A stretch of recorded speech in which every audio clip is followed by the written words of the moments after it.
Okay, Jason Mumo, JM on the Fly. And basically I have this removable tail fly, which I tie. You can see how limber and loose that tail is. It's very flexible. And there's a reason I started tying these. My last trip to Florida ended up not being as good as I wanted as far as the flies. I had several flies that work really well, but some of the newer flies that I took with this dragon tail, I took there thinking, hey, this is going to be the fly. Don't get me wrong, it works, it catches fish, you got a lot of wiggle action, but the problem is this. This guy here, it's all tore up, okay, that is 2 snook. I got several of them that the tail's completely gone. I mean, you have, and it's kind of upsetting because I have several of them like that. And then even my big ones, here's the dragon tail that's completely gone. This dragon tail's tied in just like it's supposed to be. It was glued in the top. It was glued in the back. They're just not durable. They do not hold up. So we need a solution because, the fish masks and the fish skulls and all the different materials that you use here, plus the brushes and everything else, it's supposed to be a very, very durable fly, and it's not because of that tail. So what I did was I took this and I made the tails removable. So when I'm done, or when this thing gets destroyed like it will, I just simply remove it, put another tail on. I don't ruin anything except for the fly. So especially with these dragon tails that are not durable, I'm just simply switching out the tails. And this fly will last. This fly is tied with brushes. It'll last forever. It's so solid, it's ridiculous. It's the tail that's just garbage. And I'm not throwing away flies anymore because of a failure of the tail. So, that being said, let me show you show this without the fly, but with the blank. So, there's the tail, and the neat part about this is now we can do any tail we want. That's a craft fur tail. We got twisters. I got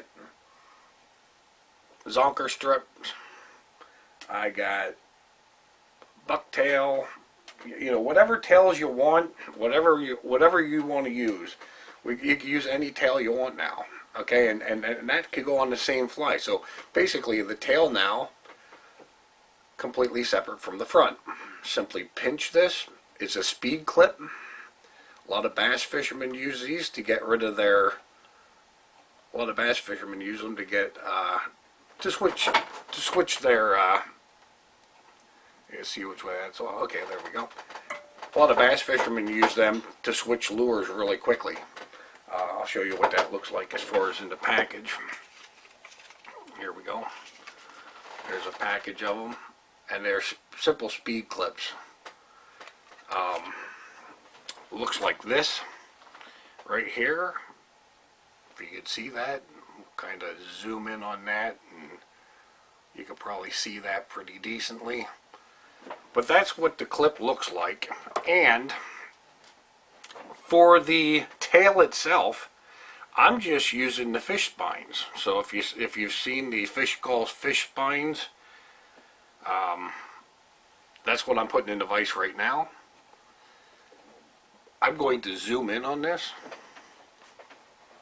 so that we could you can get a real good look here at exactly what I'm doing.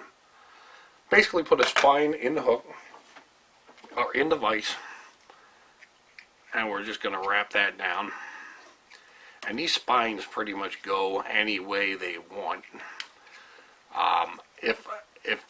If I want to do something where we're fanning out both sides, I just take this and turn it. It all depends on which way I want that to go. This is going to rest onto that hook perfectly fine the way it's sitting. Okay, because this one here, I'm just going to put together a dragon tail. So basically, we're just going to tie. This is basically a full dragon tail. I just cut it exactly in half. and I'm using half of it, so I could use the other half another time. Just simply trim it out and it's good to go. Now, just to show you how this is done, or how I do it, I got the cord, and you might be saying, well, you're tying it the wrong way. But I just cut the cord there, and that's the only thing that I have tied in. Okay? Very important. Get this glued in very heavily. So what we're going to do is we're going to take super glue gel, and I'm going to put a nice heavy bead right on top of the shank, right down through there. You see that bead? And that could cover that eye socket there too. Okay? Now, we lay this over top, and we put some nice even wraps right over the top. And that's what, when I showed people the video about how these things tore out, they asked me if I glued them. Well, let me tell you, you're not going to be gluing this any harder than what I just did as far as this end. And the problem is they were glued to the shank. So that's what we do for that tail right there, and that's never coming out as far as glued. Now it will tear apart because they are junk. Do a quick whip finish out around here. We'll do a hand whip finish because of the size. Oh, that baby broke, no big deal. It actually tightened up. That worked out really good. Yeah, these are the little things that happen. We're going to just double check that. So basically I'm just going to zip around that real quick and get rid of these extra tabs, and I'll do the same thing. Just basically I'm just going to whip finish around this again, coming around the tail every time. Pop the tail through there and tighten her up. Okay, and again, you could glue that, you could put more glue over the top of that, but basically that's your tail. That's pretty much good to go, ready to go, and that's how we tie the tails on. As far as the blank, see how I have that pretty much straight in line? So basically what I'm going to do is I'm going to tie a blank for you. Get your hook. Doesn't really matter which size. It all depends on the size fly that you're tying. So this concept actually works from anything from like an 1.5 inch minnow up to 8-inch minnow. You could do whatever you want or bigger. Again, wrap our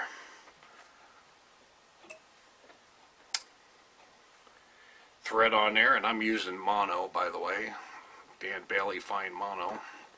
So a lot of these patterns I use in saltwater. I just have always liked this. And basically we're laying that in line at a point where it continually is straight. So we want that to be straight in line, just like a continuation of the shank. And of course we want it in line that way, and we also want it in line when you look down the hook, that's in line as well. So we want that to be just perfect right there. And that really and I'm going to try and line that up with a camera so you can see that. There you go. You can see that nice straight line right through. Okay? So now I'm going to just put a lot of wraps on this and just get a lot of buildup in there. And again, you could come through and behind and all kinds of ways to tighten that up. But the key is to get that thing on there solid. And again, you can whip finish this. Not that important with the tension or the hardness of it or whatever you're doing that way, because you're going to come in and hit this with some glue. And that's your blank. And it's a removable tail blank.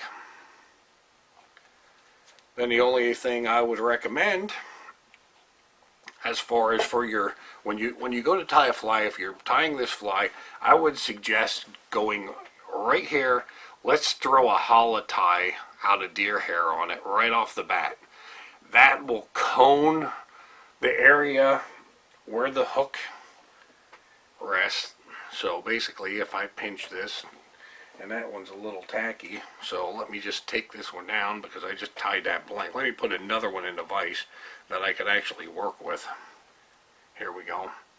Okay, so basically I'm going to pinch that together and put this in so we have our tail on. Okay, come on, line up. There we go. It's not as hard as I'm making it look, I can tell you that. Okay, so basically there's your piece, there's your tail on, and again, just to remove it, you just pop it off. It's like a keychain type of deal. And what I would suggest again is put a little hollow tie on of bucktail, so it splays out over that, and then basically your tail then stays inside that little trap of bucktail and can't come out. And I could show that to you on this. If you look at this big fly, it's easy to see. We end up with a big hollow tie. Of course, as soon as they hit the water, they all come down. But you see the hollow tie there? And in fact, I could even show this from the inside there. You see the inside of this fly? You see how open that is? And that allows this tail right here to just move any which way it wants. But you see how it's laying there? It still can't ever come back and around the hook to foul. So it's kind of a double protection. As soon as I hit the water, this will all fold back, and that tail still has the freedom to do the hoochie coochie. And again, neat part about this whole deal, if we wreck the tail, okay, because it only takes a little bit for them dragons to go. Okay, so here's the one I had just tied, and again, it's just a Nelson clip. It's just a Nelson clip in here that we just pinch and put that together. Get our fly looking good again, and boom, you're ready to fish again with a brand new tail on that fly. And of course I could comb this out a little bit because of messing up the fibers, but there you go. That's it. That is the removable tail fly. And again, as far as the fly portion of the head, I'll be tying that in some of my other videos, because there's so many different ways. You know, you could end with deer hair and have it floating. You could go, I'm going to go through all that in our streamer videos as far as the heads and the patterns and why we use certain material up front, if we're using a mask or if we're using the something like this, the helmet. You know, so it just all depends on what you're doing up front. What I want to explain to you in this video is the tails, and that they're removable, and all the different types of tails that you guys. And I could take that off and put a big old leech bunny strip on, or you know, you could. It's so variable now. It's very, very convertible. So that is the removable tail fly video as far as that goes. And you can see beautiful flies. It makes really nice flies, and it really does a good job. And I think you'll be happy with that. And again, the freedom that you have. Nice thing about it, like I said, the fly itself is extremely durable. It's the tails, especially these dragon tails, that are not. Another tip, I take this and at least almost 3/4 or to an inch of the tip of the tail on these dragons, and I'll dip them into Dave Flex Cement and or soft coat, Softex, something that penetrates in a glue and that still stays a little bit pliable, and that'll help the peeling from the back. But as far as this, if you use the dragons enough and you're using them on aggressive fish, believe me, they do not hold up. So just make sure you have some extra tails, and you're good to go. You can just add them on as you want. If you fish dragons and you seriously fish dragon tails, you understand the problem that you're going to have with them, because it's something that happens, and I've done enough to know they're just not durable. That's my solution. The removable tail fly. Jam on the fly, I'm out of here.